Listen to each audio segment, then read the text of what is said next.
بسم الله الرحمن الرحيم. عن علي رضي الله تعالى عنه قال قال رسول الله صلى الله تعالى عليه وسلم من قرأ آية الكرسي في دبر كل صلاة لم يمنعه من دخول الجنة إلا الموت. الحدیث رواہ البیہقی۔ نبی کریم صلی اللہ علیہ وسلم نے ارشاد فرمایا، جو شخص ہر نماز کے بعد آیت الکرسی پڑھتا ہے تو اس کو دخول جنت سے صرف موت روکے ہوئے ہے۔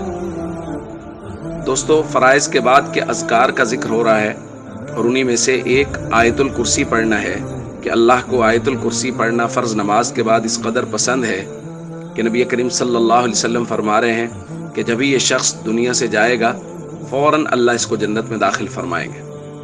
اور آیت الکرسی اس قدر مضبوط عمل ہے کہ نبی کریم صلی اللہ علیہ وسلم نے اسی حدیث میں فرمایا، وَمَنْ قَرَأَهَا حِينَ يَأْخُذُ مَضْجَعَهُ، اور جو آدمی بستر پر لیٹتے ہوئے آیت الکرسی پڑھ لیتا ہے، آمنہ اللہ علی دارہ و دار جارہ و اہل دویرات حولہ، تو اللہ تعالیٰ آیت الکرسی کی برکت سے اس کے گھر پر بھی امن، اس کے پڑوسی کے گھر پر بھی، اور اس کے ارد گرد جو گھر ہیں ان تمام گھروں پر اللہ رب العزت امن اور سکون نازل فرماتا ہے۔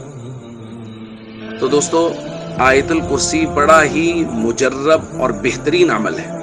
فرض نماز کے بعد آیت الکرسی پڑھنا، رات کو سوتے وقت آیت الکرسی پڑھنا، اس کے بے حد فضائل ہیں۔ اس لیے ہم سب کو چاہیے جہاں دیگر اذکار کا معمول بنائیں وہاں فرض نماز کے بعد اور رات کو سوتے وقت آیت الکرسی ضرور پڑھیں۔